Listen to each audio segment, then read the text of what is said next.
ওলামায়ে কেরামদেরকে জনগণ থেকে বিচ্ছিন্ন করার জন্য এমন কোন চক্রান্ত নেই যা সে করতে কুণ্ঠাবোধ করেছে। এভাবে যখন ওলামায়ে কেরামদের হত্যা করা হলো, কারাবন্দী করা হলো, তারপরেও যখন দেখলো চতুর্দিক থেকে তার বিরুদ্ধে আন্দোলন চলছে, তখন সে আরেক চক্রান্ত করলো। ওলামায়ে কেরামদের চরিত্র হরণের মতো গভীর চক্রান্ত শুরু করেছিল। ইউরিদুনা লিইউতফিউ নূরাল্লাহি বিআফওয়াহিহিম ওয়াল্লাহু মুতিম্মু নূরিহি ওয়ালাউ কারিহাল কাফিরুন। কাফেররা, মুশরিকরা, বাতিলরা চায় আল্লাহর নূরকে নির্বাপিত করতে ফুৎকার দিয়ে। ইউরিদুনা লিইউতফিউ নূরাল্লাহি বিআফওয়াহিহিম, তারা আল্লাহর নূরকে ফুৎকার দিয়ে নির্বাপিত করতে চায়। আল্লাহু মুতিম্মু নূরিহি, আল্লাহ তাআলা তার নূরকে পূর্ণ করেই ছাড়বেন। ওয়ালাউ কারিহাল কাফিরুন ওয়ালাউ কারিহাল মুশরিকুন, দুনিয়ার সমস্ত কাফের মুশরিক ঐক্যবদ্ধ হয়েও যদি আল্লাহর নূরকে নির্বাপিত করতে চায়, আল্লাহ চ্যালেঞ্জ করে বলেছেন আল্লাহ তার নূরকে পূর্ণ করেই ছাড়বেন, ওরা যত বিরোধিতা করুক আর যত এরকমের নির্যাতন করুক। ওয়ালাউ কারিহাল কাফিরুন, ইংরেজরা ওই দেশ থেকে ইসলামকে ধ্বংস করার চক্রান্ত করেছিল। দিল্লির চাঁদনি চক থেকে খয়বর পর্যন্ত এমন কোন গাছ ছিল না যেই গাছের এক একটা ডালে এক একজন আলেমকে ফাঁসিতে ঝুলানো না হয়েছিল। ওলামায়ে কেরামদেরকে ঘোড়ার পায়ের সঙ্গে বেঁধে দিয়ে ঘোড়া দৌড়ানো হয়েছে। ওলামায়ে কেরামদেরকে দেশ থেকে বের করে মাল্টার দ্বীপে পাঠানো হয়েছিল। মসজিদ গুলোকে ঘোড়ার আস্তাবল বানানো হলো। দিল্লি শহরে ৮০,০০০ মাদ্রাসা পুড়িয়ে দেওয়া হলো। এরপরেও যখন দেখলো ইংরেজ বিরোধী আন্দোলন বন্ধ হয় না, বরং আরো দাবানলের মতো ছড়িয়ে পড়েছে, ইংরেজ সরকার তখন ভারতের দালাল কাদিয়ানীদেরকে ডাকলো, দালালদেরকে ডাকলো, তোমাদের পরামর্শ অনুযায়ী আলেমদের হত্যা করেছি, তোমাদের পরামর্শ অনুযায়ী মাদ্রাসা পুড়িয়েছি, তোমাদের পরামর্শ অনুযায়ী কোরআনুল কারীমকে পুড়িয়ে দিয়েছি, তোমাদের পরামর্শ অনুযায়ী মাদ্রাসাগুলোকে ঘোড়ার আস্তাবল বানিয়েছি, তারপরেও কেন ইংরেজ বিরোধী আন্দোলন বন্ধ হচ্ছে না? কেন ইংরেজদের বিরুদ্ধে দিন দিন আন্দোলন দাবানলের মতো ছড়িয়ে পড়ছে? ইংরেজদের দালাল ৫টা গোলাম আলেমগণ দরবারে হাজির হলো। বলল, দেখো তোমরা যেই কোরআন পুড়িয়েছো ওটা কাগজের কোরআন, তোমরা যেই মাদ্রাসা পুড়িয়েছো ইটের মাদ্রাসা পুড়িয়েছো, তোমরা মসজিদ গুলো ধ্বংস করেছো, ইট আর কাঠের মসজিদ ধ্বংস করেছো, তোমরা কিছু আলেমদেরকে ধ্বংস করেছো, এইভাবে ইসলাম ধ্বংস করা যাবে না। এই আলেমদের মধ্যে এই যে বাচ্চাগুলো পড়াশোনা করে, লক্ষ লক্ষ বাচ্চা রয়েছে, শিশু রয়েছে, যাদের বুকের ভিতরে ৩০ পারা কোরআন সংরক্ষিত হয়েছে, কিয়ামত পর্যন্ত তোমরা এই কোরআনকে ধ্বংস করতে পারবে না, হত্যা নির্যাতন করে তোমরা ধ্বংস করতে পারবে না। বলে তাহলে কি করা যায়, কি করতে হবে এবারে বলো? এইবার যেই চক্রান্ত করা হলো সেটা ওই বোমার চেয়েও মারাত্মক। বোমা মারলে কিছু মুসলিম মারা যায়, ইসলামের কোনো ক্ষতি হয় না, ইসলামের কোনো পরিবর্তন করা যায় না। কি বললাম ভালো করে বুঝুন। আজকে যদি ১০০ আলেমকে ফাঁসি দেওয়া হয়, ১০০ আলেম মারা গেল, তাতে কি ইসলামের কোনো পরিভাষা পরিবর্তন হবে? কিন্তু যদি এমন কোন দালাল তৈরি করা হয় যে ইসলামের পরিভাষাগুলো পরিবর্তন করে দিবে, তাহলে ক্ষতি বেশি কিনা?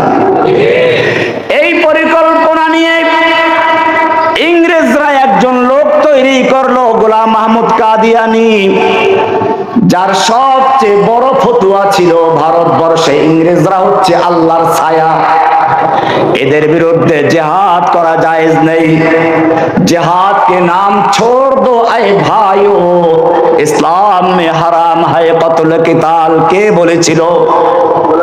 গোলাম মাহমুদ কাদিয়ানীর প্রসিদ্ধ কবিতা। ৮০,০০০-এর মতো পৃষ্ঠা বই লিখেছে, জিহাদ বিরোধী ফতুয়া। ইংরেজ সরকার এ পর্যন্তই শেষ করে নাই, এই গোলাম মাহমুদ কাদিয়ানীকে দিয়ে নবুয়তের দাবি করালো। প্রথম দিকে আল্লাহর ওলি, তারপরে মুজাদ্দিদ, তারপরে ছায়া নবী, মুসা আলাইহিস সালামের সময় হারুন যেমন নবী, ছায়া নবী, বুরুজি নবী। এরপরে 1901 সালে গিয়ে সে পূর্ণাঙ্গ নবুয়তের দাবি করে। ঠিক একইভাবে আমাদের বাংলাদেশেও ওলামায়ে কেরামদের ভিতর থেকে ইসলামী স্পৃহা ধ্বংস করার জন্য, জিহাদ থেকে বিমুখ করার জন্য একজন কাদিয়ানীর মতো লোক তৈরি করা হলো। এই কাদিয়ানীও মাদ্রাসায় পড়া, শুধু মাদ্রাসায় পড়া না, দারুল উলুম দেওবন্দের পড়া। আমিও দেওবন্দের ছাত্র, কাজে আমার ভুল বুঝবে না, দেওবন্দের বিরুদ্ধে বলছি না, একটু পরে আসছি, দেওবন্দের অবদানও আছে। 1 লক্ষ ওলামায়ে কেরামদের ফতোয়া নিল, মুফতিদের ফতোয়া নিল কিসের জন্য? আলেমদের অত্যাচার করা হারাম সেজন্য, আলেমদের ফাঁসি দেওয়া যাবে না এজন্য, আলেমদের কারাবন্দী করা যাবে না সেজন্য, মাদ্রাসার শিক্ষা সিলেবাস বন্ধ করা যাবে না সেজন্য, নবীকে গালিগালাজ করা যাবে না সেজন্য না, এই সব কারণে না, বরং এই সবের প্রতিবাদ করে যে সমস্ত ইমানদার তরুণেরা তাদের ইমান চেতনাকে স্তব্ধ করার জন্য তথা কথিত 1 লাখ মুফতি, ভুয়া মুফতির ফতোয়া দিয়ে জিহাদ বিরোধী ফতোয়া তৈরি করেছিল।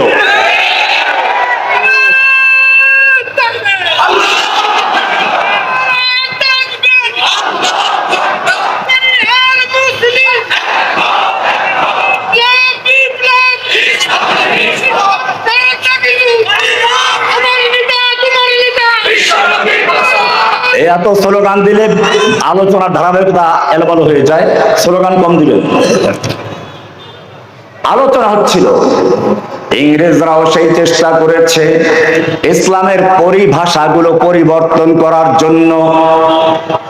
আমি আমার শ্রোতা ভাইদেরকে বলবো, যারা আমাদের ভালোবাসেন, খুব খেয়াল করে শুনবেন, আপনারা ওলামায়ে কেরামদের ভুল ধরবেন না। এই সমাজের লোকেরা মুসলিম না এমন কথা বলবেন না, গণতন্ত্র করলে কাফের হয়ে যায়, এটা বলা দরকার নাই। কারণ কি জানেন?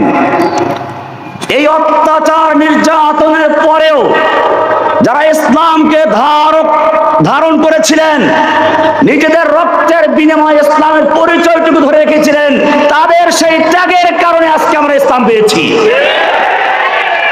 উইঘুর মুসলিমরা মুসলিম আছে, তারা কি আকীদার কিছু বুঝে? রোহিঙ্গা মুসলিমরা আকীদার কিছু বুঝে? কিন্তু আপনি তাদের কাফের বলবেন?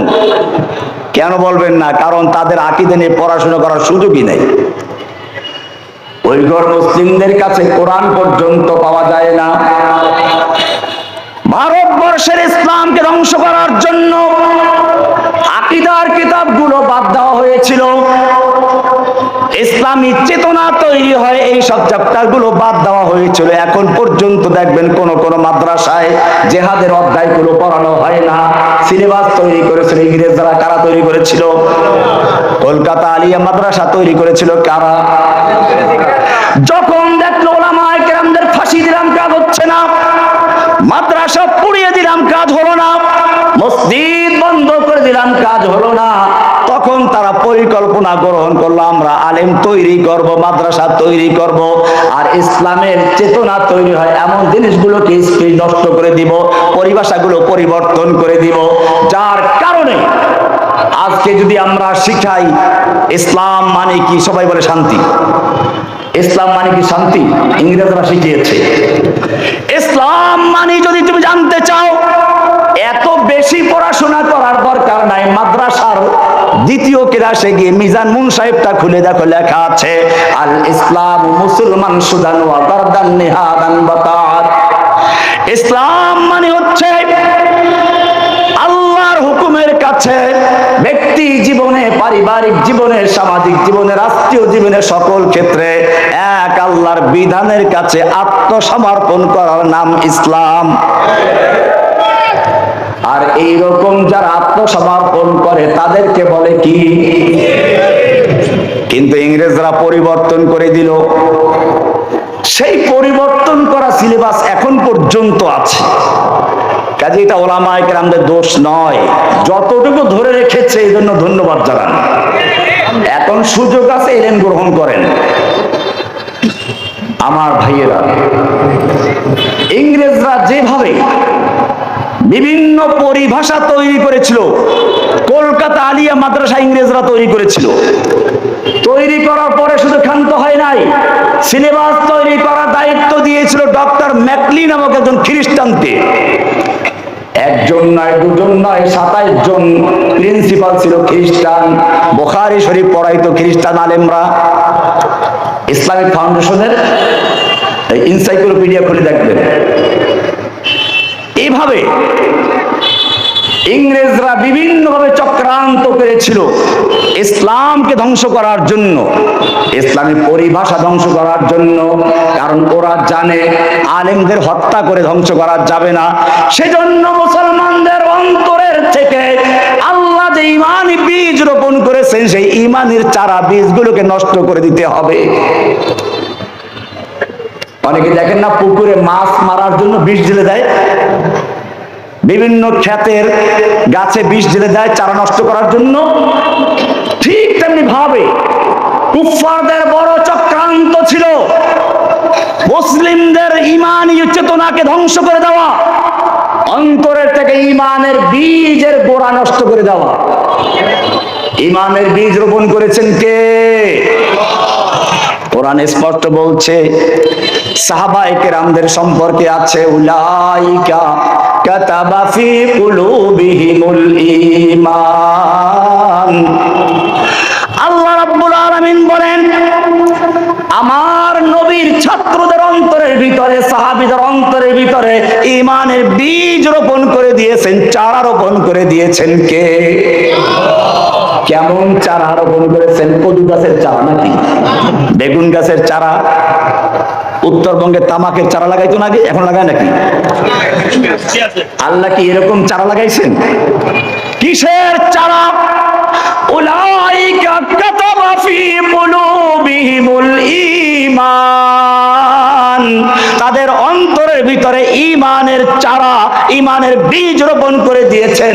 ঈমান ও তাওহীদের চারা লাগিয়েছেন, গাছ লাগিয়ে দিয়েছেন কে? অন্তরে কি লাগায়? ঈমানের চারা। কি লাগানো হয়েছে? ওই যে আল্লাহ তাআলা সাহাবায়ে কেরামদের ঈমানের চারা লাগিয়েছেন, সেই চারা এখন পর্যন্ত আপনাদের মধ্যে আছে, ঠিক কিনা? যুগে যুগে কুফাররা চেষ্টা করেছে মুসলিমদের অন্তর থেকে সেই ঈমানের চারার গাছের গোড়া কেটে দেওয়ার জন্য, কিন্তু জেনে রাখো গাছটা লাগিয়েছেন কে? উত্তম কৃষক। উত্তম কৃষক খেতে চারা লাগিয়ে ঘুমাইয়া থাকে না, খেতে আগাছা পরগাছা ঢুকতে না পারে সেজন্য বাছাই করে কিনা। কয়েকদিন পর পর ওই গাছের বাগানের থেকে আগাছা পরগাছা পরিষ্কার করে। আল্লাহ রাব্বুল আলামিন বলছেন, ওয়া যায়্যানাহু ফি কুলুবিকুম। আল্লাহ তাআলাও তোমাদের অন্তরে ঈমানের চারা রোপণ করে ভুলে যান নাই। ওয়া যায়্যানাহু ফি কুলুবিকুম, তোমাদের অন্তরের ভিতরে ঈমানের চারা রোপণ করে, যাতে করে কুফফারদের তৈরি করা আগাছা পরগাছা, কোন নাস্তিক মুরতাদদের, কাদিয়ানীদের, কোন ফরিদি মাসউদের তৈরি করা আগাছা পরগাছা হামলা করতে না পারে, বাসা বেঁধতে না পারে, সেজন্য পরগাছাগুলো বাছাই করে ফেলে দিয়েছেন। জোরে বলুন সুবহানাল্লাহ। পরিষ্কার করে দিয়েছেন কে? পরিষ্কার করেছেন কে? সেই কারণে আপনারা আজকেও হিদায়াতের তাওহীদের জ্ঞান অর্জন করতে পারছেন।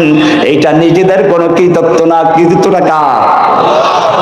কাজী ওলামায়ে কেরামদেরকে আবার সমালোচনা করবেন না, খেয়াল রাখবেন। আজকে যতটুকু টিকে আছে এটা আলেমদের অবদান। এরপরে বাহির থেকে হামলা হতে পারে, খ্যাত নষ্ট করতে পারে, কেউ বিষ ঢেলে দিতে পারে। আল্লাহ বলেন তারও কোনো সুযোগ নেই। ওয়া কাররাহা ইলাইকুমুল কুফরা ওয়াল ফুসুকা ওয়াল ইসয়ান। একজন কৃষক যেরকম ভাবে তার ক্ষেতের চতুর্দিকে বেড়িবাঁধ দেয়, বেড়িবাঁধ দেয় কিনা, চতুর্দিকে বাঁধ নির্মাণ করে যাতে করে নির্দিষ্ট পরিমাণ পানি থাকতে পারে, একেবারে শুকিয়ে না যায়, আবার বাইরের থেকে আগাছা পরগাছা ঢুকতে না পারে, লবণ পানি ঢুকতে না পারে। কৃষক যেরকম ভাবে তার ক্ষেতের সুরক্ষার জন্য চতুর্দিকে বেড়িবাঁধ দেয়, আল্লাহ রাব্বুল আলামিন বলছেন ওয়া কাররাহা ইলাইকুমুল কুফরা ওয়াল ফুসুকা ওয়াল ইসয়ান।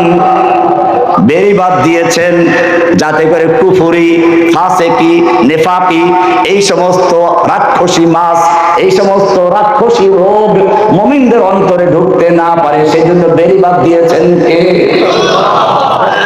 সেজন্য হাসিনারা যতই চেষ্টা করে নষ্ট করতে পেরেছে।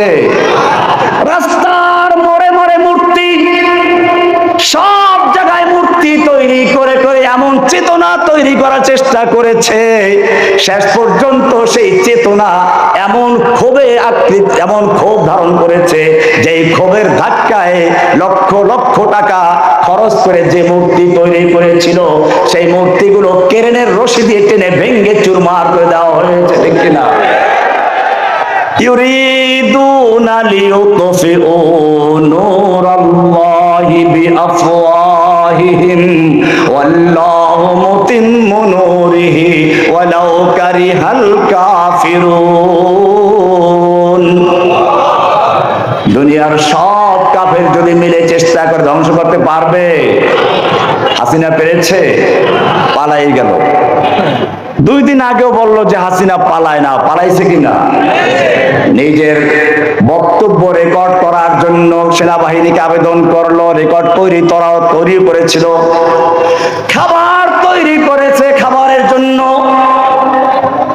আল্লাহ রাব্বুল আলামিন দেখালেন তুই কয়েক দিয়ার যুগ পর্যন্ত ওলামায়ে কেরামদের কণ্ঠ বন্ধ করে দিয়েছিস, কোরআনের মাহফিল বন্ধ করেছিস, আলেমদেরকে কারাবন্দী করেছিস। এবারে তোর পালা এসেছে, তোকে বক্তব্য রেকর্ড করার সুযোগ দেওয়া হবে না, তোর রান্না করা দেওয়া হবে না, কোথায় পালাবি পালা, তোকে আর সুযোগ দেওয়া হচ্ছে না। কে করেছেন? জোরে বলুন, কে করেছেন? ইউরিদুনা লিইউতফিউ নূরাল্লাহি বিআফওয়াহিহিম ওয়াল্লাহু মুতিম্মু নূরিহি ওয়ালাউ কারিহাল কাফিরুন। এই দিন দিয়েছেন কে? আমাদের একটা দিন আছে, কি আছে? আমাদের দিন দিয়েছেন কে? দিনটার নাম জানেন? দিনের নাম কি? ইসলাম। দিনের নাম কি? আর কোন দিন আছে? কোরআন পরিষ্কার করে বলছেন ইন্নাদ দীনা ইনদাল্লাহিল ইসলাম। হে নবী, আপনি আপনার উম্মতকে জানিয়ে দিন, যারা মুসলিম দাবি করে তাদেরকে পরিষ্কার করে দিন, ইসলাম আসার পরে ইসলাম ছাড়া অন্য কোন দিন আল্লাহর কাছে গ্রহণযোগ্য নয়। আল্লাহর কাছে মনোনীত একমাত্র দিন কি? না নাসরানিয়াত, না হিন্দুত্ববাদ, না খ্রিস্টবাদ। আল্লাহর কাছে মনোনীত দিনের নাম কি?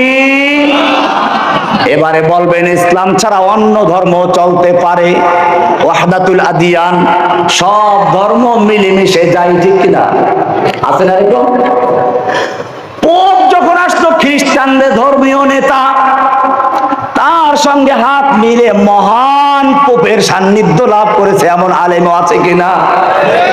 ও আমার ভাইয়েরা, আল্লাহর নবী বসে আছেন সাহাবায়ে কেরামদের নিয়ে। ওমর বিন খাত্তাব কিছু কিছু তাওরাতের খণ্ড নিয়ে হাজির হলেন। বললেন, ইয়া রাসূলুল্লাহ, আমরা তাওরাতের মধ্যে অনেক ভালো ভালো কথা পাই, আফানাকতুবু বা'দাহা, আমরা কিছু কি লিখে রাখতে পারি? কে বলেছেন? ওমর। কি? তাওরাতের কিছু অংশ, তাই না? এই বলে তিনি তাওরাত পড়া শুরু করলেন। উনি আর আল্লাহর নবীর চেহারার দিকে তাকাচ্ছেন না। আবু বকর রাদিয়াল্লাহু তাআলা আনহু বলে উঠলেন, ইয়া ওমর, হে ওমর, সাকিলাতকা উম্মুকা, তোর মা তোকে গুম করে হারিয়ে ফেলে, তুই যদি মরে যেতিস। ওমর, তুই যদি মরে যেতিস। ওমর, তুই যদি মরে যেতিস। ওমর তাকালেন, কি করলাম? তুমি কি আল্লাহর নবীর চেহারার দিকে তাকাচ্ছ না? ওমর যখন আল্লাহর নবীর চেহারার দিকে তাকালো, দেখতে পেল আল্লাহর নবীর চেহারা রাগে খুবই লাল হয়ে গেছে। কান্নামা হাব্বুর রুমা ফুকিয়া ফি ওয়াজহি হাব্বুর রুমান, এমন লাল হয়ে গেল মনে হলো যেন আনার ফলের বেদানার লাল টকটকে দানা আল্লাহর নবীর চেহারায় মেখে দেওয়া হয়েছে। তুমি কি আল্লাহর নবীর চেহারার দিকে তাকাচ্ছ না? ওমর তাকে বুঝতে পারলো আমার এই তাওরাত পড়া আল্লাহর নবী পছন্দ করেন নাই। সঙ্গে সঙ্গে নিজের ঈমানকে নবায়ন করলেন, বলে উঠলেন, রাদিতু বিল্লাহি রাব্বাও ওয়া বিল ইসলামি দীনাও ওয়া বি মুহাম্মাদিন সাল্লাল্লাহু আলাইহি ওয়া সাল্লাম নাবিয়্যাও ওয়া রাসূলা। জোরে বলুন সুবহানাল্লাহ। কি সুন্দর ইসলাম নবায়ন করলেন। এইবারে আল্লাহর নবী বললেন, ওমর, তুমি আমার সামনে তাওরাত পাঠ করছো, জেনে রাখো এই তাওরাত যার উপরে নাজিল হয়েছিল, ওয়াল্লাহি লাউ কানা মূসা হাইয়ান, আজকে যদি সেই মূসা আলাইহিস সালাম জীবিত থাকতো, ওয়াদরাকা নবুওয়াতি, এবং আমার নবুয়ত কাল পেত, মা ওয়াসিআহু ইল্লা ইত্তিবাই, তাহলে তার পরকালে মুক্তি পাওয়ার জন্য কোন উপায় ছিল না, মুক্তির কোন নাজাতের উপায় ছিল না, ইল্লা ইত্তিবাই, আমার অনুসরণ করে ইসলাম গ্রহণ করা ছাড়া তার মুক্তির কোন উপায় ছিল না। পরিষ্কার হয়ে গেল, ইসলাম আসার পরে আর কোন দিন চলবে। এবারে কোরআনকে জিজ্ঞেস করি, কোরআন কি বলে?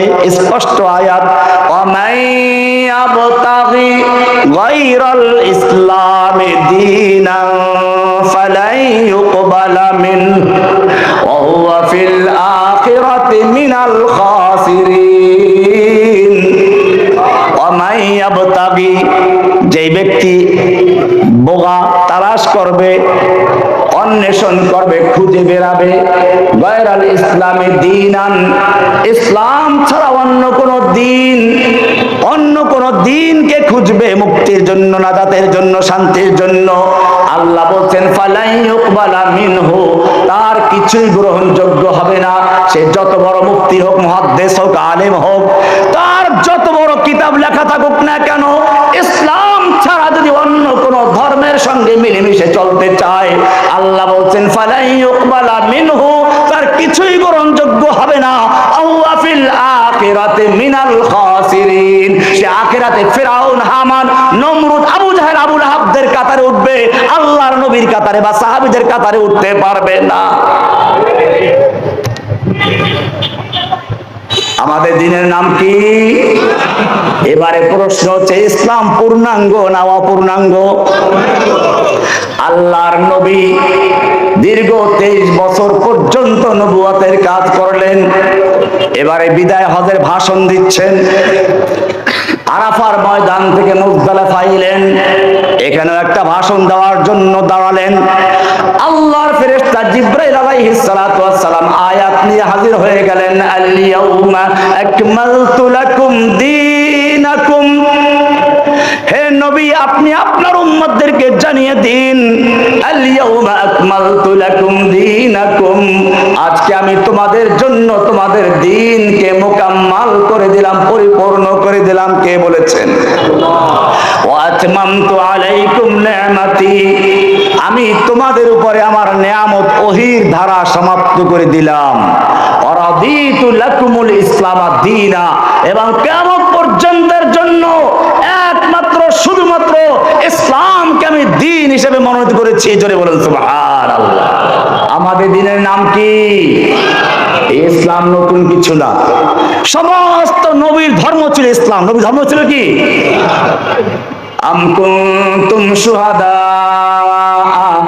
إذ حضر يعقوب الموت إذ قال لبنيه ما تعبدون من بعدي قالوا نعبد إلهك وإله آبائك إبراهيم وإسماعيل وإسحاق إلها واحدا ونحن له مسلمون।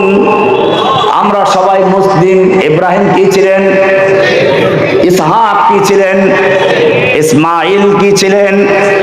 সব কি ছিল? মুসলিম। ইহুদি খ্রিস্টান ছিল না।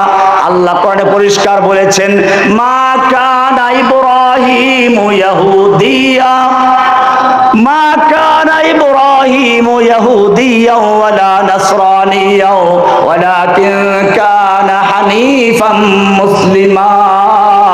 ইব্রাহিম আলাইহিস সালাম ইহুদিও ছিল না, খ্রিস্টানও ছিল না, একজন হানিফ মুসলিম ছিল। কি মুসলিম ছিল? হানিফ মানে কি? হানিফ অর্থ কি?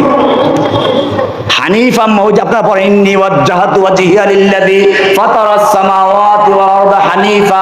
হানিফান মানে কি? একনিষ্ঠ পাবলিকের জবাব। হানিফ শব্দের তাফসীর খুলতে লেখা আছে মাইলান আন জামিইল বুতলান ইলাল হককে, সমস্ত বাতিলকে ত্যাগ করে শুধুমাত্র ইসলামকে যে গ্রহণ করে তাকে বলা হয় হানিফ। আর ইসলাম মানলাম, অন্যের সঙ্গে আপোষ করলাম, তাকে হানিফ মুসলিম বলা হয় না, ভেজাল মুসলিম বলা হয়। কি বলা হয়? এরা 8 নাম্বার মুসলিম। কয় নাম্বার মুসলিম? এটা আবার কি? এটা সূরা বাকারা 8 নাম্বার আয়াতে আছে। কোরআনে আল্লাহ বলেছেন, ওয়া মিনান নাসি মান ইয়াকুলু আমান্না বিল্লাহি ওয়া বিল ইয়াউমিল আখির ওয়া মা হুম বিমুমিনিন। আল্লাহ রাব্বুল আলামিন বলেন, মানুষের মধ্যে একদল মানুষ রয়েছে এরকম, যারা মুখে বলে আমান্না বিল্লাহি ওয়াল ইয়াউমিল আখির, আমি আল্লাহ বিশ্বাস করি, পরকাল বিশ্বাস করি। আল্লাহ তাআলা বলছেন, ওয়া মা হুম বিমুমিনিন, খবরদার খবরদার, এই লোকগুলো মুমিন না, এরা হচ্ছে মুনাফিকেরা। কি? কোরআনের শুরুতেই প্রথম 5টা আয়াত হচ্ছে মুত্তাকিনদের পরিচয়। কয়টা আয়াত? এরপরে 2টা আয়াত কাফেরদের পরিচয়। কয়টা আয়াত? কয়টা গেল? 7টা। এরপরে শুরু হয়েছে কি? 8 নাম্বার আয়াত। এই 8 নাম্বার আয়াত থেকে আর এক দল লোকের পরিচয় শুরু হয়েছে, যেই লোকগুলো না কাফের না মুসলমান, অন্তরে কাফের, জাহেরে মুসলমান। জাহেরে মুসলমান, বাতিনে কি? আল্লাহ তাআলা বলছেন, ওয়া মিনান নাস, মানুষের মধ্যে একদল মানুষ রয়েছে এমন, আমান্না বিল্লাহি, যারা বলে ঈমান এনেছে আল্লাহর উপরে, পরকালে বিশ্বাস করি, ওয়া মা হুম বিমুমিনিন, এই লোকগুলো খবরদার খবরদার মুমিন না। এরা হচ্ছে কি? এরা এদিকেও আছে ওদিকেও আছে। আল্লাহর নবীকে প্রস্তাব দেওয়া হলো।